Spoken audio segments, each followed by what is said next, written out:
A bright Friday afternoon in the nation's capital city, Yaoundé. Good afternoon and thanks for watching the midday bilingual newscast this Friday, 30th of October 2020. Good afternoon, Martine Weldengue. Bon après-midi à vous, Diane Gassa. You have the headlines. International Literacy Day 2020, Cameroon celebrates it today, 1 month after the 8th of September due to the COVID-19 pandemic. This edition focuses on teaching and learning amidst the novel coronavirus pandemic. And I guess this Friday we'll be talking culture. Basek Bakobio, renowned filmmaker, writer and founder of the Écran Noir Festival. He will throw more light on the 24th edition of this festival with some peculiarities and changes due to the COVID-19 pandemic. And this question, have you ever been to a king's birthday party? Our feature page this Friday is inviting us to the Sultan's Palace in Fumban to witness the royal celebration of the Sultan's 83rd anniversary. Have an exclusive opportunity of enjoying a king's birthday with rich cultural displays. Those were our top stories. We see you right behind.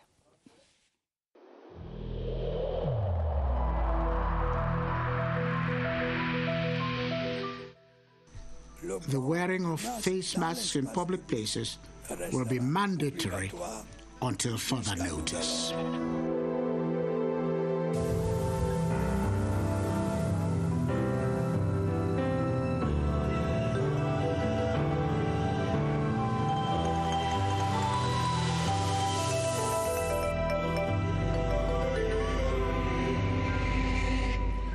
Martin Weldengue, you open with this brief talking about World Literacy Day, which is commemorated in Cameroon 1 month after the appropriate day. Célébration en différé, comme vous le dites, Diane Ngassa, cette 54e édition de la Journée internationale de l'alphabétisation intervient 1 mois plus tard pour cause de Covid-19. Après la descente effectuée dans certains centres d'alphabétisation de Yaoundé par le secrétaire général du ministère de l'Éducation de base, le professeur Laurent-Serge Etundingwa boucle la boucle aujourd'hui avec la cérémonie officielle y relative. Le ministre de l'Éducation de base la préside cette cérémonie en ce moment même dans la salle de conférence de son département ministériel. Nous y reviendrons dans nos prochaines éditions d'information avec nos reporters là-bas, Joël Igor Abanda et Cynthia Saptala. On reste dans le milieu de l'éducation avec cette riposte anti-Covid-19. Le ministère de l'Éducation de base et l'UNICEF ensemble pour tordre le cou au coronavirus dans les écoles au Cameroun. Premier arrêt, la région de l'Est où les enseignants viennent d'être formés sur les attitudes à adopter en milieu scolaire pour se protéger et protéger leurs élèves également. Luc Owono de CRTV Est nous en dit plus. Un atelier de sensibilisation sur le protocole anti-Covid-19 à implémenter dans les établissements scolaires relevant de l'éducation de base s'est tenu ce 28 octobre à Bertois. L'objet principal de cette rencontre est le lancement d'une sensibilisation qui est nationale. On voudrait que le message soit relayé jusqu'à l'arrière-pays et à toutes les langues. La présentation du protocole à adopter en milieu scolaire a été au cœur de cet atelier. Nous rentrons étant satisfaits des enseignements reçus et une fois rentrés dans notre département, nous allons mettre, n'est-ce pas, en application tout ce que nous avons reçu ici comme enseignement. Initié par le ministère de l'Éducation de base, en partenariat avec le Fonds des Nations Unies pour l'enfance, ces travaux ont également permis de vulgariser les modalités de mise en œuvre de la police sanitaire et environnementale. Qu'il y ait des points de lavage de mains dans l'enceinte des établissements, que les parents qui viennent laisser leurs enfants et même que les enseignants également portent ces masques. Qu'à la maternelle, les enfants qui sont âgés de moins de 4 ans ne doivent pas porter le masque. La région de l'Est, ayant enregistré le premier cas de coronavirus en avril 2020, a connu 1118 autres cas et à ce jour, la situation est sous contrôle avec un seul cas en observation à l'hôpital régional de Bertois. Cap à présent sur la région du Nord où l'école publique de Jimeta Dola dans l'arrondissement de Pitoa bénéficie des largesses du bataillon d'intervention rapide. 2 salles de classe rénovées et entièrement équipées par le 4e BIR étaient remis récemment au cours d'une cérémonie présidée par le gouverneur Jean Abaté Edi. Marmadou Danda, CRTV Nord, reportage. C'est dans la joie que les populations et le corps enseignant de l'école publique de Jimeta Dola ont accueilli le don du 4e BIR. Nous remercions grandement le gouvernement à travers le bataillon d'intervention rapide. Ce don va nous aider dans l'éducation de ces enfants, surtout dans l'écriture. Ce geste du BIR, devenu une tradition dans le Nord, n'est pas un fait du hasard. C'est juste pour encourager la jeunesse sur le chemin de l'éducation dans le cadre du lien Amis-Nation. C'est également de célébrer le lien fort de la population dans la lutte contre l'insécurité. Ce don est très important et rassure la communauté éducative dans son ensemble. Les forces de défense n'ont pas seulement vocation à pouvoir sécuriser ce qui est déjà fait, nos frontières, mais davantage aussi participent par ce genre d'action à contribuer à la mise en œuvre de la politique gouvernementale pour l'éducation des jeunes. Le numéro 1 de la région rassure les enfants de ce que l'État n'a pas seulement la volonté, mais a également des moyens pour la protection des uns et des autres afin de permettre que la jeunesse soit formée dans de meilleures conditions possibles et aussi d'avoir des citoyens dignes. And we continue talking education. The Ministry of Basic Education is this Friday, October 30, commemorating the International Literacy Day in Cameroon, normally celebrated every 8th of September. This edition has been shifted due to the global health crisis. The International Literacy Day 2020 focuses on teaching and learning in the COVID-19 crisis and beyond, especially on the role of educators and the changing pedagogies. The Minister of Basic Education, Laurent Sech Etundingwa, is currently presiding over the ceremony here in Yaoundé. And our reporters in the field will be giving you the details in our subsequent editions.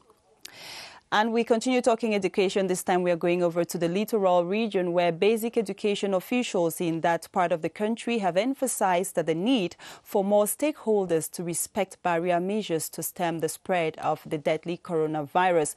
This was during a workshop on the different modes of contamination and the preventive methods. Gladys Atemba Chechuma Banla reports from Douala. Until the coronavirus is completely eradicated within the school milieu, education officials say they will not stop preaching the message of respecting COVID-19 barrier measures. A glaring example is the basic education sector in the littoral region, where the various actors have mobilized in this workshop to glean more knowledge on how to further prevent pupils from being contaminated. Organized by the Littoral Regional Delegation for Basic Education, the goal is to upgrade the skills of participants so that they relay the information within their various pedagogic circumscriptions. For a better understanding, the expertise of a medical practitioner was sought on the occasion.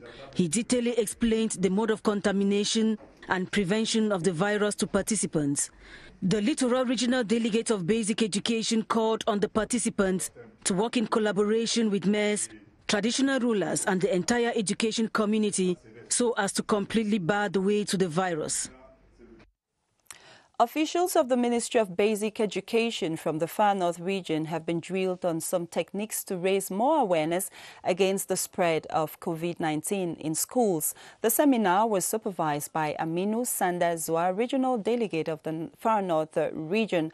Ayuk John Ashu has the details of the seminar. The awareness forum, as highlighted by the Far North Regional Delegate of Basic Education, Aminu Sanda Zwa, is within the context of measures prescribed by the Minister of Basic Education to check COVID-19 in the school environment. This period is ideal because it is the period that children have just started school, and the message will be able to go far and wide and to the target population. In this vein, Mineduc officials from the 6 divisions of the region have been edified on techniques of prevention and called upon to share their awareness in their respective schools. The Marwa workshop benefited from the technical support of UNICEF as a strategic partner. Madame, Monsieur, merci de regarder le 12h sur la CRTV. Votre fidélité nous honore. L'ampleur du braconnage illégal en Afrique et le commerce des produits phoniques préoccupent le gouvernement camerounais et ses différents partenaires. Pour endiguer ce phénomène, le ministère des Forêts et de la Faune tient en ce moment à Yaoundé une cérémonie de présentation du document de la stratégie nationale de lutte contre le braconnage et la criminalité. Les assises sont présidées par le ministre Jules Doré-Ndongo et ambition de réduire le risque d'extinction des espèces à travers le document stratégique. Pour sa mise en œuvre, il est urgent que les différents acteurs s'approprient cet outil stratégique pour son efficacité. Et nous allons revenir sur cette actualité dans nos prochaines éditions d'information. Une architecture de paix et de sécurité en Afrique face aux menaces asymétriques, c'est le thème central de la thèse soutenue publiquement ce 28 octobre 2020 par le colonel à la retraite Didier Badjek pour l'obtention du doctorat PhD en sciences politiques. Le jury, présidé par le professeur Joseph Vincent Toudaïbodé, a donné la mention très honorable au travail dirigé par le professeur Jean-Emmanuel Pondi. Voici les détails avec Étienne Pascal Azegueux. Face à la menace terroriste de plus en plus pressante en Afrique, le colonel Didier Badjek propose une architecture de paix et de sécurité qui va au-delà du maintien de la paix. Ce que j'ai essayé de démontrer, c'était de s'ancrer dans le parcours historique des armées africaines et les exposer face aux menaces, la difficulté, la fluidité de la menace actuelle et de faire des propositions qui sont d'ordre stratégique, politique et tactique. C'est le thème central de la thèse soutenue publiquement par l'ancien responsable de la communication au ministère de la Défense. Devant le jury constitué d'éminents enseignants de sciences politiques et de géostratégie à l'université de Yaoundé 2. C'est un exemple qu'il faut mettre devant les autres officiers supérieurs parce que pour qu'on ait une armée efficace, il faut également qu'on ait une pensée efficace. La mention très honorable décernée par le jury marque l'adhésion des membres au travail scientifique. La thèse pense qu'il faut une Afrique de la défense. Après 34 ans de service dans les forces armées camerounaises, le colonel à la retraite Didier Badjek reçoit un nouveau grade, celui de docteur en sciences politiques. Vous avez coupé.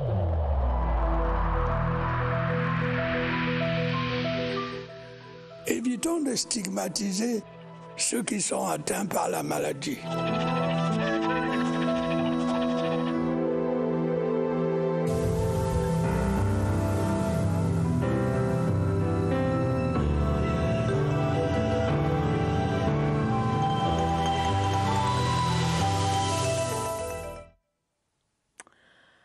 Le Cameroun dispose désormais des points d'échange Internet, une étape importante qui permet de franchir le cap de la transformation digitale.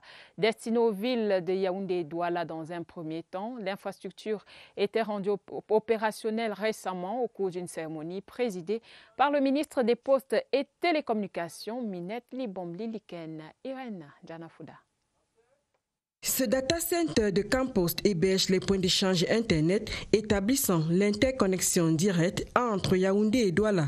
Un clic qui active la transformation digitale. Google, Amazon et autres devront venir mettre leur cage dans notre point d'échange Internet. Automatiquement, le temps de latence sera très court, donc il y aura une bonne qualité de service Internet. Ensuite, les coûts vont automatiquement baisser. Le gouvernement ne saurait faire cavalier seul dans cette belle aventure numérique. Google, Facebook, Akamai, Netflix, tous ces grands acteurs vont pouvoir venir se connecter au point d'échange et on va pouvoir répartir le trafic de cet Internet vers tous les autres opérateurs. Ces installations techniques offrent donc aux fournisseurs d'accès aux services Internet La possibilité d'assurer une meilleure qualité des communications électroniques à bas prix. Thanks for watching the Midday Bilingual Newscast.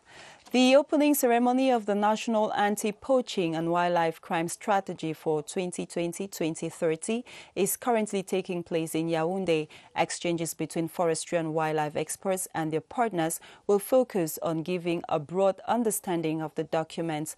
The event is organized by the Department of Wildlife and the Protected Species under the Ministry of Forestry and Wildlife, and it's presided over by Minister Jules Doré Ndongo. And talking culture this afternoon, we are talking about the book launch at the moment, family, love and socialization. Some key themes highlighted in Jolie Inta's book, Marietta and her Pink Towel. The author's first publication was launched in Yaoundé at the Akomamba Publishing House. That was yesterday. In the following report, Joyce Tata tells us that the vision is to inspire children develop their reading skills. Let's have her report. Into Mbamba Anna's room, her grandma, to make sure that her pink towel is still in its usual position. Lines found in Marinetta and her little pink towel.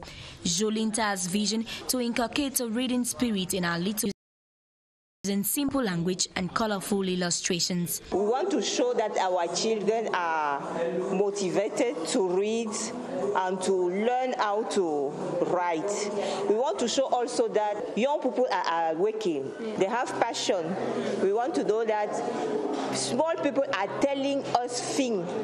We need also to open our eyes, our ear, and to listen to them. The author displays important aspects of life, like showing love as a family and not allowing the duty of bringing up a child in the hands of housekeepers alone. The 32-page book also presents a brief evaluation at its end to facilitate retention and awaken the child's mind. The 5-year product officially launched at the Akomamba Publishing House in Yaoundé, consequently available henceforth for public consumption in Cameroon's 2 official languages. And as earlier announced, our guest on the Midday Bilingual Newscast this Friday will be Basek Bakobio. Before talking to him, we'll be talking about the preparations of the 24th edition of the Écran Noir Festival. You know, it's coming in a peculiar context of the COVID-19 pandemic. Lots of changes. Our reporter Joyce Tata went down there at the Yaoundé Multipurpose Sports Complex, where the festival village is located, to know exactly how prepared they are as far as the D-Day is concerned. Écran Noir in its 24th edition embraces a new phase due to the coronavirus pandemic, the digital phase. As organizers reveal, just the opening and closing ceremony of the event will host a good number of persons while observing barrier measures against COVID-19. 2 days to its official opening, its promoter Basek Bakobio as well as his team have been ensuring the loopholes are worked on for a successful 2020 festival. Amongst this year's innovation is the introduction of the web series competition for Cameroonians only, which will be closely followed by a training session for web series directors. International feature films, documentaries, short and foreign films series will be on the spotlight at the film festival to hold this Sunday in the nation's capital. Parlons culture donc avec le festival Écran Noir, le plus grand rendez-vous du 7e art de la sous-région, porte le deuil. La montée des marches de demain est reportée par solidarité citoyenne à la journée de deuil national décrétée par le chef de l'État Paul Biya en mémoire des 7 enfants assassinés à Koumba dans la région du Sud-Ouest samedi dernier. Ce sera donc le 1er novembre à 14h au Palais Polyvalent des Sports de Yaoundé, la cérémonie d'ouverture. On fait le point des préparatifs déjà avec Rose Mondjangue. À 2 jours de l'ouverture officielle de la 24e édition des Écrans Noirs, Basek Bakobio, le délégué général, multiplie les coups de fil. Si la communication de cette fête du cinéma est déjà lancée, ses petites mains doivent encore redoubler d'ardeur au travail. Ce qui reste à faire, c'est je veux dire, vérifier que, n'est-ce pas, ça roule, par exemple, pour les présentateurs qui seront sur scène. Ça, c'est des choses qu'il faut vérifier, et vérifier jusqu'à la dernière minute. La pandémie du Covid oblige l'organisation des écrans noirs à miser sur le numérique. La première grande innovation, c'est que le festival sera au moins pour moitié en virtuel.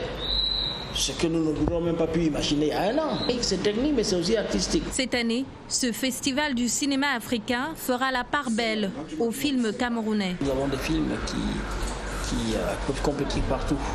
Donc ça, c'est déjà une belle chose. Il y a une très belle programmation, je crois, au niveau cinématographique. Maintenant, au niveau d'autres choses, parce qu'il n'y a pas que la compétition ou les films, hein. Il y a le marché du film qui sera aussi très intéressant, même si ça ne s'étendra que sur 2 jours. Le Palais polyvalent des sports et le Palais des congrès de Yaoundé accueilleront les cinéphiles du 31 octobre au 7 novembre dans le strict respect des gestes anti-Covid. Le strict respect des gestes anti-Covid est dicté par le gouvernement camerounais et l'Organisation mondiale de la santé. Merci à vous, Rose Omunjongue. Basek Bako Bio est déjà sur ce plateau. Bonjour, bienvenue. Bonjour, bonjour. Vous êtes le délégué régional délégué général des écrans noirs. Voilà, cette édition est un peu spéciale du fait de la pandémie à coronavirus qui sévit dans tout le monde.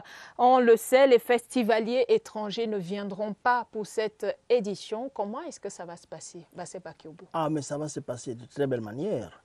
Les festivaliers étrangers ne viendront pas, mais ils l'ont compris, mais ils suivront le festival parce que nous avons pris des dispositions techniques. J'en profite pour remercier sur ce plan-là aussi la CRTV, parce que la directrice de l'informatique à la télévision a été mandatée par le directeur général pour s'occuper de cela, et ils suivront cela en virtuel. Voilà, tout à fait, ils suivront cela en virtuel. Nous aurons des exposés qui se feront d'ici à destination de l'extérieur, des exposés de l'extérieur vers ici. Le colloque se déroulera de cette manière-là. Donc nous avions peur. Nous avons dû changer les dates pour la première fois en 23 ans, n'est-ce pas? Nous sommes passés de juillet à novembre. Mais nous avons aussi pu bénéficier d'une sorte d'admiration du monde entier. Parce que vous savez, les festivals se sont annulés presque partout. La Covid repart presque ailleurs. Et tout le monde entier est surpris qu'au niveau du Cameroun, nous puissions organiser ce festival. Alors vous savez, je suis très critique, d'abord par rapport au gouvernement et parfois par rapport aux autorités, pour ne pas avoir le droit de reconnaître ici que je voudrais vraiment tirer mon chapeau à la fois au président de la République, au gouvernement et puis à toutes les autorités camerounaises pour la manière dont la lutte contre la pandémie de la Covid-19 a été menée, qui nous permet aujourd'hui de faire ce festival, parce que nous aurions pu ne pas le faire et on a pensé à un moment même l'éliminer. Voilà. Et il y a donc l'impact du Covid-19, mais il n'y a que ce drame qui s'est déroulé à Komba et le chef de l'État a décrété deuil national demain et vous avez naturellement, par votre sens du patriotisme, repoussé la montée des marches. Alors, je suis content que vous posiez cette question parce que je disais à une dame qui m'a appelé, que je ne connais pas, qui me disait, mais M. Basek, pourquoi vous n'avez pas annoncé une semaine plus tôt que vous annuliez? Moi, j'ai payé mes 2 robes pour la mort au départ. Je lui ai dit, mais l'année prochaine, nous fêtons le 25e anniversaire, gardez votre robe pour le 25e anniversaire. Mais le hasard a voulu que cela tombe le 31, que le président décide que c'est le 31. Et c'est un hasard peut-être heureux quelque part, n'est-ce pas? Parce que moi, j'ai été tellement marqué par cette histoire que j'ai fait un post. Comme nous tous d'ailleurs. Que j'ai fait un post qui a été repris un peu partout, critiqué par des gens qui disaient, oui, mais est-ce que tu es sûr que c'est sûr cela? Mais je dis, on a été tellement touchés que je crois que le sacrifice de cette soirée de montée des marches, n'est-ce pas, même par mes partenaires, même par les sociétés commerciales qui nous accompagnent, ont compris. Je crois que c'était nécessaire et si c'est par là que nous pouvons montrer que nous avons été touchés, eh bien oui, j'accepte le sacrifice. Basek Bako Bio, we've talked about the impact of COVID-19 on different spheres and also the cinema. We've talked about the festival, but we should not only look at the negative aspect of it. As filmmakers, that could inspire young writers. Have you thought about that? Yes, but it seems you are informed, you have information. You know that every year we have a festival, a competition concerning only youth people of 27 years. And this year, the competition was concerning the, comment on appelle ça, le confinement, you know, the confinement. Yes, absolutely. The film, and we have very, very good films. We have pre-selected 3 of them. We give each of them with the Goethe Institute, which is our partner, 1 million. They are shooting now. And next week we will see the 3 films. And also we'll see the film of the one who win the battle. Vous l'avez dit dès l'entame de cet entretien, Basek Bakobio, c'est un festival 2020 numérique. Ah oui, on est entré dans le numérique. On est entré dans le numérique. Et, je veux dire, il y a 5 ans, nous avons fait un colloque sur le numérique. Mais on ne pouvait pas savoir qu'on arriverait à ça. Vous savez, en janvier, je ne suis pas sûr que j'avais déjà entendu parler de Zoom. Depuis fin mars, je ne fais que ça, utiliser le Zoom en permanence. Et on s'est dit, mais qu'est-ce que ça va faciliter la vie plus tard? Désormais, on pourra décider que tous les membres du jury, par exemple, n'arrivent à Yaoundé que 2 ou 3 jours avant. Parce qu'ils auront vu tous les films. Cette année, notre jury est international. N'est-ce pas? Je discutais hier avec Emma Loès, que vous connaissez tous, qui est dans un des jurys.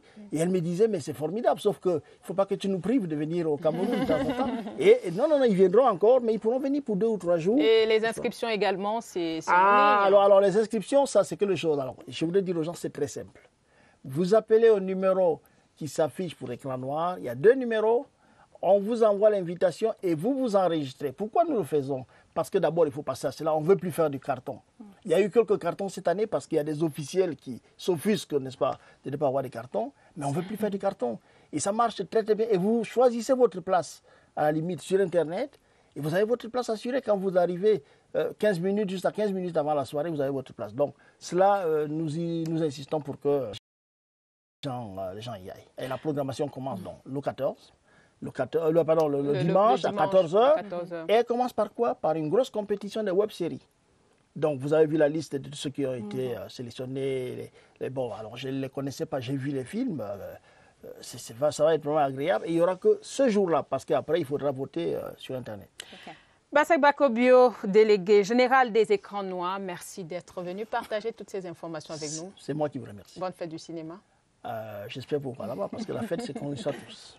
Okay, you not go, you stay with us and we continue talking culture. This time we are talking about an exhibition dubbed Route des Chefferies, organized by a French museum which has been under scrutiny in Yaoundé. This was during an audience granted to the president of the Quai Branly Jacques Chirac Museum in Paris by Arts and Culture Minister Pierre Bidon-Pad. As Victor Siga reports, both men talked about the preparations of this project. It would be Cameroon's first participation in the Quai Branly Jacques Chirac exhibition. The event will therefore be an opportunity to showcase Cameroon's rich craftsmanship to the world. It seems far away, but it's time to work on, and we're already working on it still 2 years. So it's very important for me to be here to also explain how we want to do it. Both parties exchange on their expectations and the state of cooperation between both countries in the art and culture domain, outlining challenges faced by the sector in their respective countries. The exhibition is a small contribution for the better understanding of the diversity of the culture of Cameroon. The project will run from April to July 2022 in Paris, France. Après cette riche page culture, nous passons à la page magazine qui est également un clin d'œil à la culture. La page magazine d'aujourd'hui nous amène à Fumban dans la région de l'Ouest. Direction le sultanat Bamoun pour vivre les festivités marquant les 83 ans de Sa Majesté Ibrahim Bombondjoya, le sénateur, roi des Bamoun, né le 27 octobre 1937. Il est sur le trône depuis 1992. L'anniversaire de ce digne fils du Noun, reconnu pour ses valeurs humaines, a regroupé de nombreux enfants du royaume qui lui ont témoigné leur amour à travers chants, danses et autres cadeaux. Jean de Dieu Coignet de CRTV Ouest était parmi les privilégiés de ce moment exceptionnel. Il signe la page magazine du 12h.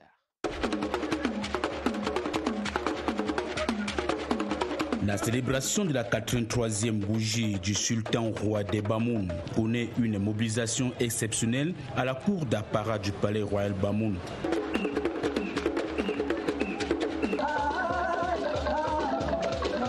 Groupe de danse culturelle distille des belles sonorités et chorégraphies aux invités. Le sultan arrive sur la place d'Apara en procession. Les cadeaux sont offerts au monarque en guise d'encouragement pour le travail du titan abattu en faveur du développement du département du Noun depuis son accession en 1992 au trône. L'occasion faisant le larron, Sa Majesté Ibrahim Bombondjoya a saisi l'opportunité de ce 27 octobre 2020, jour de son anniversaire, pour s'indigner du massacre des enfants à Kumba dans la région du sud-ouest. Je voudrais tout d'abord m'indigner et condamner avec la dernière énergie les actes odieux et barbares perpétrés sur les jeunes enfants innocents en combat. Puisque l'anniversaire de Sa Majesté a coïncidé avec le jour du décès de sa maman, la reine-mère, le monarque a remis des tricycles aux handicapés moteurs du département du Noun pour faciliter leur mobilité et contribuer ainsi au développement du département du Noun. And after those beautiful images, Martin Waldenge, we talk something quite sad now. We're talking about the funeral ceremony of one of our colleagues who died not long ago. Ramsina quitte la tour de la télévision nationale pour sa terre natale. Le chef de département de l'administration du personnel à la CRTV a déposé le bilan personnel de la première heure de la Cameroun Radio Television. Il a fait ses pas dans les couloirs de l'administration du personnel de la chaîne mère. C'est avec les honneurs qu'il a été conduit à sa dernière demeure à Yagua, dans la région de l'extrême nord.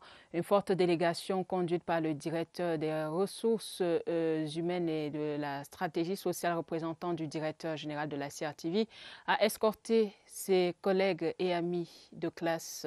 Les détails avec vous, Aboubakar Abo. Vous êtes en direct de Yagua. Bonjour. Bonjour et merci de nous retrouver ici à la cathédrale Sainte-Anne de Yagua, où se déroulent depuis ce matin les obsèques du chef de département de l'administration, M. Ramsina à la CRTV. Il évoluait à l'ombre des caméras, mais son rôle au cœur de la chaîne n'en était pas point caché. Tout au contraire, M. Ramsina était, selon le besoin, préparateur psychologique, confident, ami, tonton et même papa pour les plus jeunes, ce que le service épousait les compétences de l'homme, ouvrier de la première heure. Il a fait ses classes à la CRTV dès 1989. Il prend du grade, assumant les fonctions de chef de service adjoint et plus tard chef de service dans les départements des activités récréatives, des études de la planification et des prospectives, et plus tard la consécration à l'administration du personnel. Son dévouement et son savoir-faire ont mûri avec le temps. 31 ans au décompte, 31 ans de dévouement et d'engagement total. Le représentant du directeur général de la CRTV prendra la parole tout à l'heure pour l'hommage de l'ensemble du personnel CRTV. Aujourd'hui, il est à l'imparfait. Le temps du verbe se plie à l'inéluctable évidence qui laisse meurtrir une épouse et une mère inconsolables. Enfants, petits-enfants, désemparés, collègues et amis sans voix. Sa terre natale, elle, Yagua, l'accueille et semble crier dans une oraison muette, Ramsina, forever. Ici à Aboubakar Abo, pour le 12h. À vous le plateau. Ramsina forever, and may his soul rest in peace. And we talk sports to end this newscast. The delegation of CAV experts to inspect sports infrastructure and other lodging facilities in Cameroon ahead of the 2021 African Championship is in the southwest region. Precisely, they will be visiting Limbe and Boya. Ladies and gentlemen, we'll have the details of these sports news in our subsequent news editions with our reporters over there, Rene Kache and Monique Félicité Chuen. Martin Weldengue is with us. We call it quit on this edition of the Midday Bilingual Newscast. C'est la fin de ce journal, Madame, Monsieur. Merci de votre fidélité aux antennes de la CRTV. Merci aussi de votre fidélité aux 12 heures avec, après 4 mois en votre compagnie. Je vous laisse, Diane, en compagnie de Nicole Doudou dès lundi. J'aurai le plaisir de la retrouver et de vous retrouver dès le mois de décembre. Merci pour tout et à très bientôt sur cette antenne. Diane, see you next time. Hoping to see you very soon. To have a beautiful day in the company of our programs.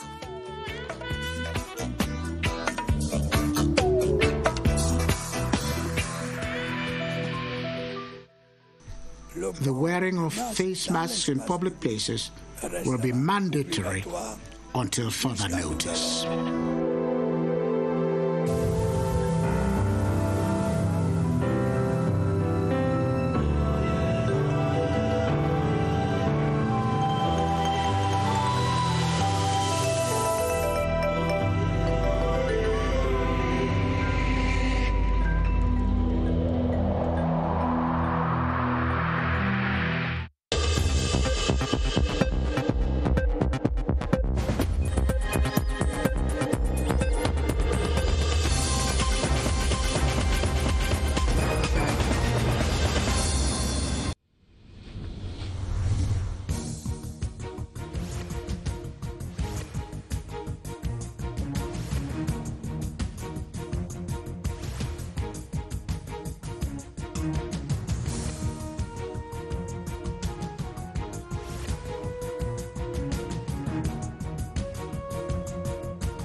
CRTV News, ici, toute l'info.